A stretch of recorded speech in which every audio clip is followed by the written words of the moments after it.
Enquanto isso, eu vou chamar o pastor Regis para frente.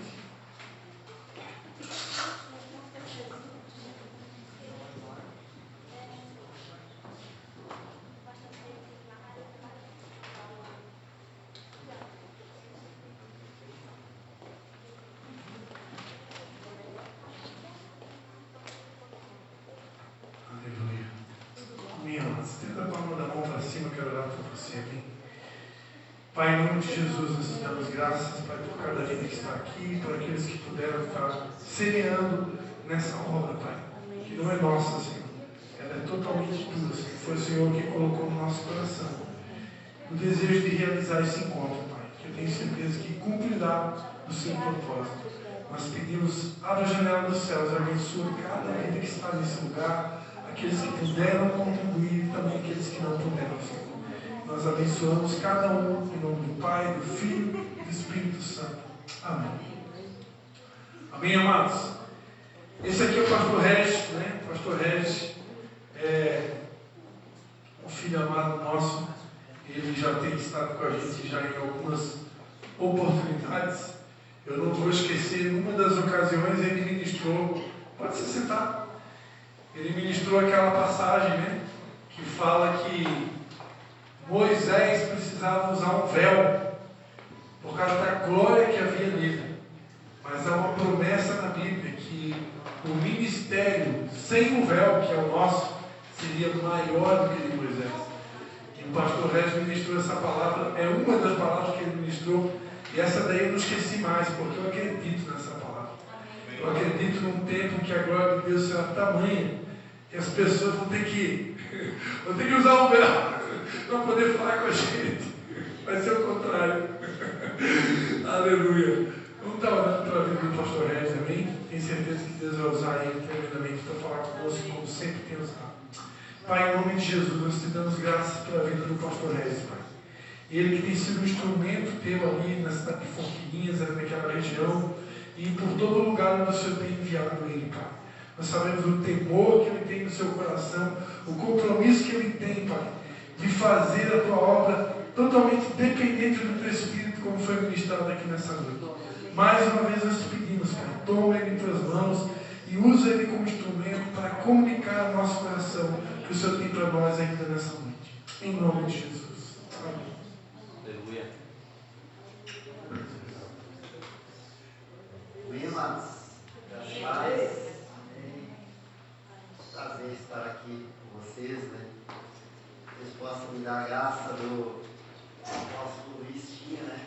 O poder de síntese que ele tinha, né? De um tempo reduzido, dar sentido ao que ele ia pregar, né? Ter um início, um meio e um fim, sem deixar nada pendurado nos balões da Patrícia, né? Que ele possa me dar essa graça para quem prega de um caráter expositivo como eu. É um grande desafio pregar em muito tempo. Não é, pastor Christian? Sim, é. Amém! Amém.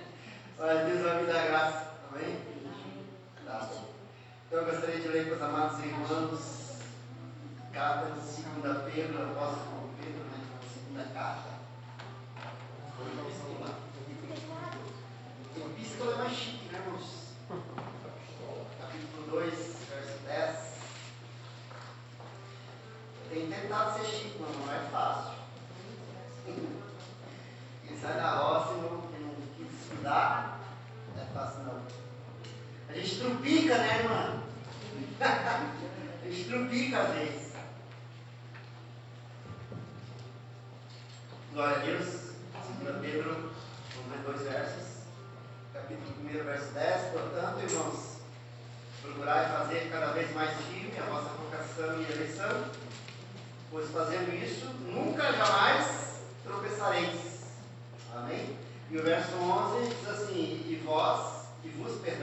vos será amplamente concedida a entrada no reino eterno do nosso Senhor Jesus, Senhor e Salvador. Amém? Eu quero repetir o verso 11 para deixar gravado aí na memória dos irmãos.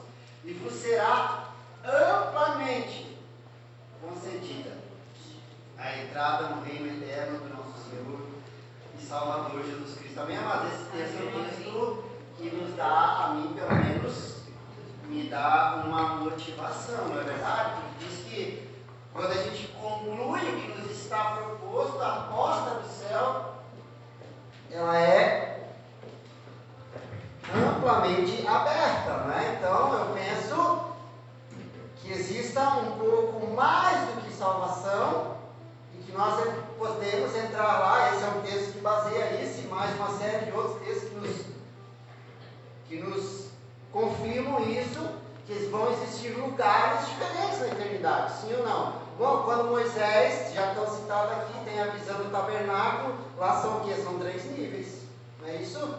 4, o santo lugar e o santíssimo lugar.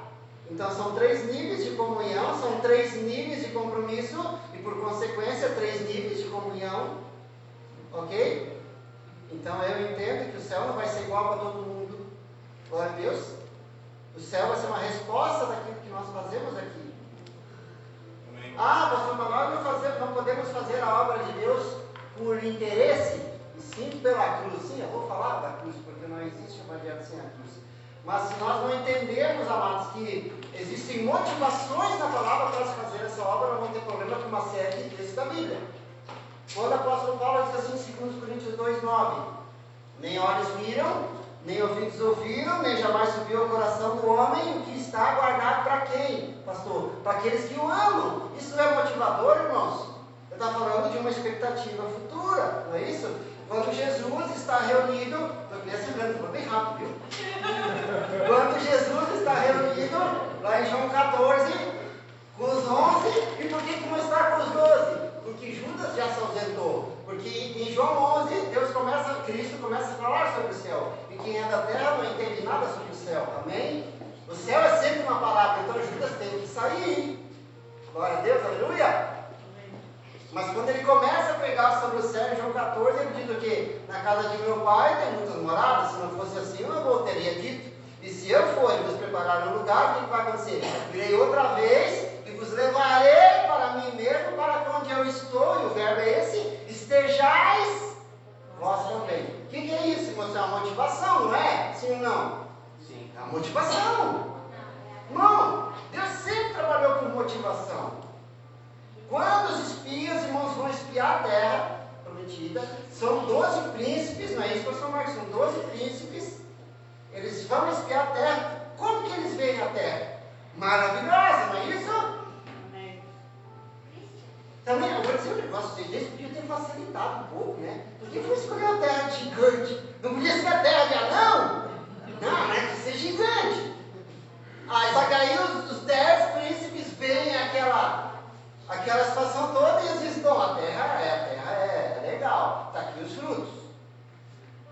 Mas o desafio, né? Não vai ser um domingo no parque, não vai ser passeando com seu neto. É complicado o negócio. No mundo, que ele citou, no mundo tereis aflições, mas tem de bom ano, foi apóstolo, é isso? No mundo tereis aflições, mas tem de bom ano, porque eu venci o mundo. Então, aqueles frutos são o que? Uma motivação. Não é? E Josué e Caleb compreendem a situação e dizem: gente, Deus nos deu. Eles entenderam a motivação.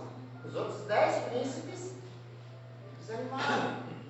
Não é? E eu entendo que tudo que acontece com Israel é uma figura do que acontece com a igreja. Então a caminhada para a eternidade nem sempre é fácil, nem sempre é simples, nem sempre é um domingo no parque, nem sempre é um mar de rosas, né? Não é isso?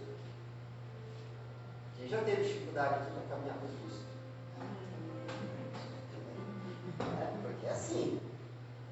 Não adianta a gente figurar um evangelho que não existe. Isso traz pessoas despreparadas.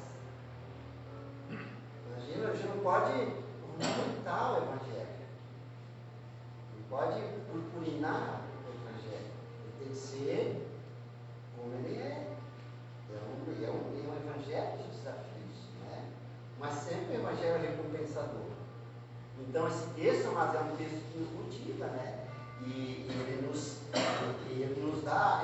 Eu sou uma pessoa, mas minha esposa me conhece há 36 anos, né?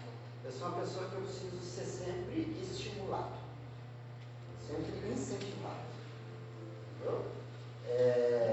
Entenda, elogio é diferente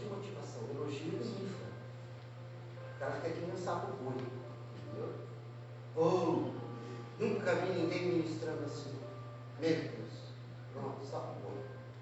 Lembra de Pedro, quando ele foi elogiado por Jesus? Mas o incentivo é diferente. Às vezes eu murcho, minha esposa diz, pai, vai dar certo. Eu disse, tá bom, tá bom.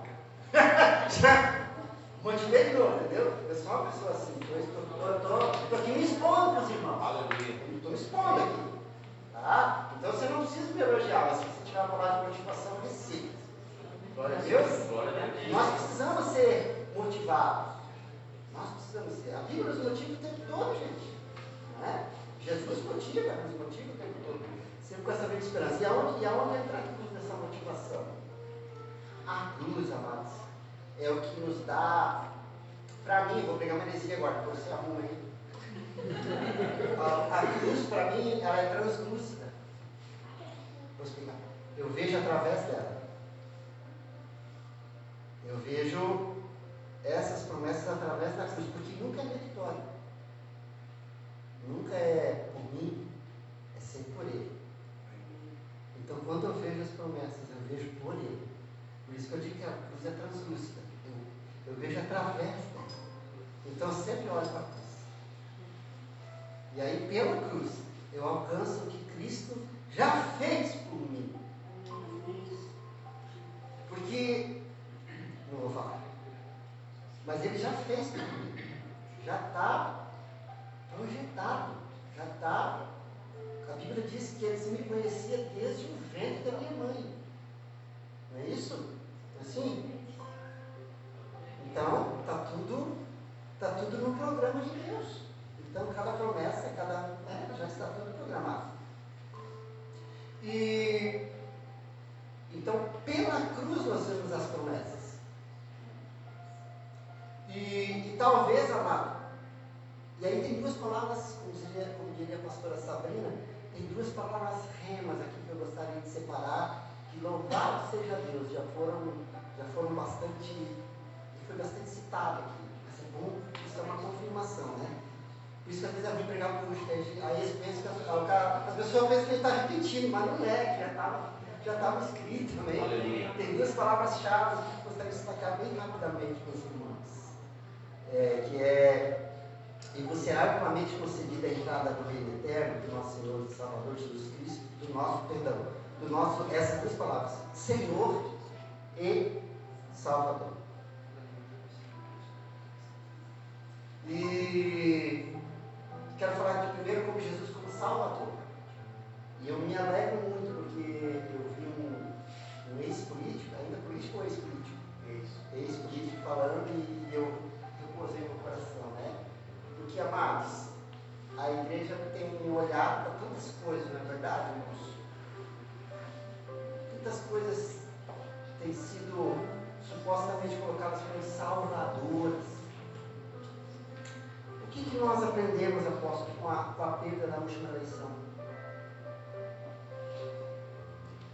Quantos pastores, quantos homens e mulheres de Deus colocaram Bolsonaro no lugar que ele não deveria estar? Como esperança do Brasil. Eu entendo que nós crentes temos que votar em pessoas que pensem como nós. A gente tem que pegar um candidato e avaliar se ele é a favor do uso de drogas, se ele é a favor, né, dessas coisas aí. Nós precisamos analisar isso. Uma vez que ele está dentro de um determinado padrão, ele pode nos representar, então a gente vota nele, ok? Bom, mas eu jamais vou colocar minha expectativa num candidato político, seja ele Tarcísio de Freitas, seja ele aquele cara lá de Minas Gerais, Romeu Zema, isso. Acho que é isso, né? Assim, estou meio por fora. Ou seja, o próprio Bolsonaro ou a Michelle que faz. Bem provável que eu vote em qualquer um deles. Mas a minha expectativa não está nisso, não. Porque meu Salvador não está mais. Amém. É por ele que eu alcanço. Não troco. Deposito meu voto como cidadão, como alguém que precisa se posicionar, mas paramos por ele. Porque ele é meu Salvador.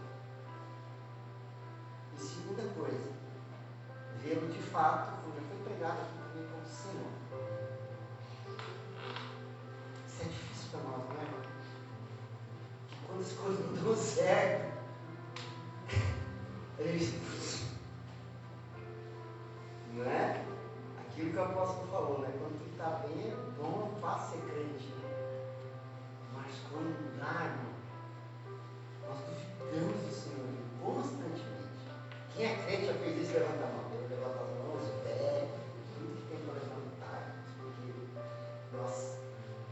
estaremos constantemente nisso. Mas Ele continua sendo Deus.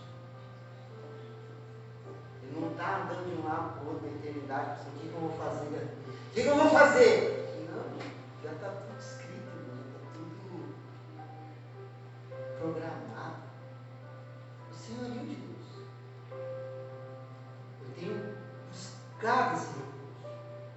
Mas eita, lugar difícil para entrar. Porque a nossa carne quer tudo sob controle, não é isso? Diz que é tudo sob controle. A gente não quer entrar no cheque especial, a gente não quer nada disso. A gente quer ficar de boa, né? A gente quer ficar ali tranquilo, sossegado, né? Não pode dar nada errado, senão a gente já olha para cima e oxa! Não é assim, irmãos? Mas o senhorio de Deus, mas ele precisa ser entendido. Ele não está no celular, irmãos, comendo pipoca, nem assistindo telecine. Quando Jesus disse que meu pai trabalha até hoje, ele continua trabalhando, qual é o trabalho de Deus? Cuidar. Então, por mais incoerente que às vezes possa ser esse cuidado, mas ele continua cuidando. Amém. Nossa, eu tenho que buscar, entrar nesse lugar. Não é fácil. Se você me disser que não é fácil, me dá receita. Olha por mim, Caio, olha por mim. É por aqui, rapaz. Ah, tá bom. Mas é difícil, porque nós gostamos de ter as coisas sob o nosso controle. E pela nossa limitação humana, a gente não consegue isso. Então só tem um caminho para a gente alcançar essas promessas aqui e cumprir o nosso chamado e o nosso propósito. É ver o Senhor de Deus. Deus seja louvado pelo que está acontecendo em Nova Ponte, Deus seja louvado pelo que temos em alguns lugares, né? Mas isso tem que se expandir, amado. Isso, porque hoje o Brasil não vive um avivamento. Por que eu sei disso, amados? Porque todos os avivamentos que eu já estudei, a cidade muda. Os índices de criminalidade baixos, o consumo de drogas baixo, a prostituição acaba. Todos os principados caem. Você tem visto no Brasil isso ainda não? Então, por enquanto, nós podemos estar no processo. E tomara que isso se expanda, não é isso? Tomara que isso se expanda. Então, nós precisamos de fato orar por isso. Porque aí sim, nós podemos fazer uma última colheita. E essa é a nossa expectativa, todo esse processo, de buscar de fato, né? Um despertar da igreja, um despertar dos homens e mulheres de Deus que estão dispostos a pagar um preço, dispostos a sair um pouquinho de sossego, né?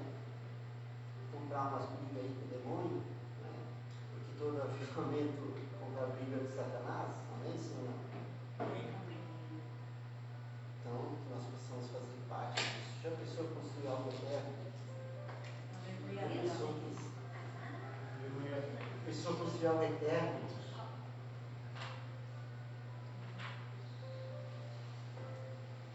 Um dia, quando a gente se vê no céu, né, nós vamos celebrar a não existência. Louvado seja Deus. Amém. Prazer estar com os irmãos. Amém. Amém. Glória a Deus. Glória a Deus.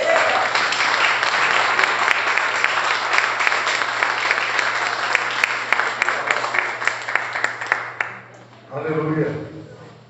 Tem o Regis da Nesse, né? Aquele que canta, né? Como Zaqueu, eu quero subir o mais alto. Aí tem o Regis. Figueiredo. O Regis da Márcia.